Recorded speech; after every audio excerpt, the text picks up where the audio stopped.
he put his little pants leg up and he said, "Miss Stiles, I got a sore on my leg." I said, "Let's see, sweetie." Put his pants legs up. He said, "It'd be kind of ashy." And so I took some lotion and I creamed his leg, took a little alcohol prep, cleaned it, put some peroxide on it, Neosporin on a Band-Aid, and doctored his leg. Did this 3 days. Of course, his little wound was healed. Well, they were coming back from music a few days later. They walked in the room and I'm writing some math problems on the board. This was 4th grade. And this little boy, he said, "Miss Stiles, I'd be glad you my teacher. You'd be a good teacher." I said, "Well, sweetheart, I'm glad to be your teacher." He said, "You'd be old, but you'd be good."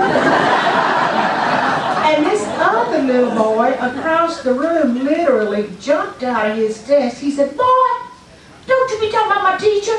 She not old, she be fat."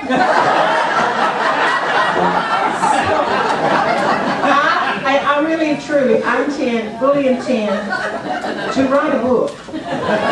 I'm serious. I have got so many memories, and they're still happening every day. That's why I haven't been able to attend all these meetings. I got 2 new students. I'm up to max now, 6 students. I'm working with some special needs children, and I'm loving it.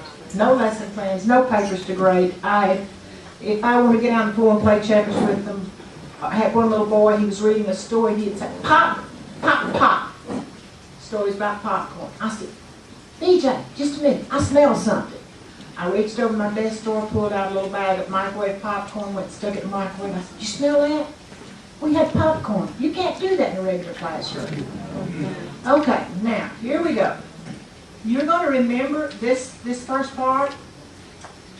And by the way, Anne requested that I make all of you copies, so you'll have to kind of pardon some of the, but I've got, it's 4 pages long with graphics and everything. Boy, I tell you, I've got my technology down. They say we've got to have 6 hours of technology a year. I'm getting more than that.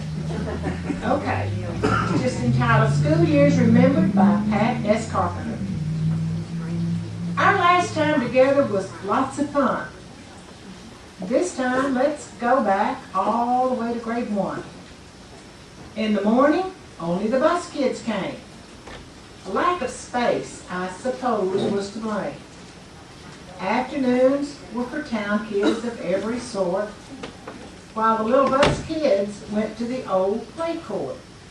We napped, and we sang, and we listened to Miss Sue. I remember all this. Now, how about you? In 2nd and 3rd, our time was well spent. We continued to learn in an old church basement. I remember an answer to a question I heard.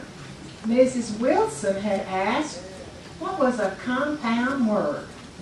Well, I raised my hand with all fear barred, and I answered quite clearly, why, of course, it's lard. Now, I want a show of hands of people who really know what that means. See, not 2 people. We butchered hogs every winter. You saved the fat, melted it in a wash pot, poured the liquid into a bucket, went to the smokehouse. And my mother sent me many times to the smokehouse, "Patsy, go get a bucket of compound lard." Well, when she asked what was compound word, I said, lard. Now, and I want to tell you, Mrs. Wilson did something that stayed in my memory, and this has been one of my things that I want to get across to my kids. This is the kind of teacher I want to be, and I hope that I am. She went to the board. She did not say I had given a wrong answer. She went to the board and she worked the road snow and drift. Now, the other ignoramuses in there didn't know what a compound word was either, because nobody else raised their hand. I didn't really mean no ignoramuses. She said, "Well, you know, Patsy, you're right." And I remember her putting the words snow, drift together and making one word. I felt like I was the smartest kid in that room. If you remember, snowdrift was a brand of shortening. Okay, to continue. The old green school was our 4th grade reward. Remember those pigeonholes? Remember Miss Lord? We went up and downstairs and ate lunch in the gym. Remember Mr. Shepherd? Do you remember him? Miss Gussie Price was our principal's name. After knowing her, we were never the same. She kept us in line and on our toes. Our trick was to use an old green rubber hose. I got it one time. A 5th grade memory so clear in my mind. She made me hate math and her name was Miss Hines. Get a wrong answer and she'd make you pay. A rap with a ruler. What more can I say? In 6th grade, it seems, we were on our way. The whole year we planned for our grand May Day. The crowning of the Queen, the old maypole. The amphitheater was a sight to behold. Remember these things? Why, of course you do. I'd like one day back. Now, how about you? 6 years behind us, 6 more we see. Our 7th grade year, 1953. A white crescent-shaped building with windows galore, very long hallways and shiny hardwood floors. We marched into the gym in ABC order. We were like little lost lambs being led to the slaughter. Books, schedules, and locker combinations, all hurriedly given with no orientation. I made one class that first day. I never did get my locker open. Mr. Hugh Willis and Silas D. Snow voiced words of instruction, and off we go. So much happened between 53 and 58. An attempt to tell all would be a mistake. I'll not go there, but to the best of my might, I'll do what I can to just highlight. Too many teachers to mention them all. Some casual acquaintances we just passed in the hall. Some are remembered with fond memory. Others just there and always will be. Now there's Miss Camp in English, Mr. Truax in math. We all viewed with interest their romantic path.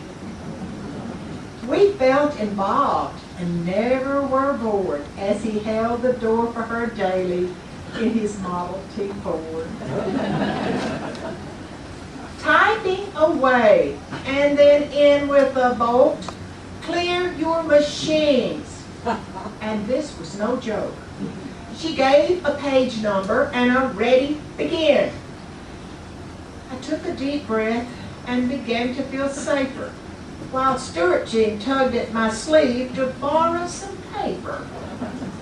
Nell Brown at my left, going 111. Not surprised my speed was a mere 47. Mr. Hoover and McClintock, both worthy of mention. One taught with ease, the other with tension. Coach Yarber and Jane Oswald in her little white shorts taught those in maroon bloomers a bit more about sports. Now who can forget Mrs. Huey's vocabulary box? Some words by memory or word association. The word gyrate by full demonstration. Her taboo cologne really was great. It taught the true meaning of the word permeate. She was mean as a snake, but give credit when due. She inspired my life for the better. I don't know about you. Grades 7 through 12 did not pass fast, but our senior year somehow arrived at last. Call it destiny, call it fate. We are the one and only CHS Class of 1958. Now there's a copy for each of you if you want it for your little scrapbook.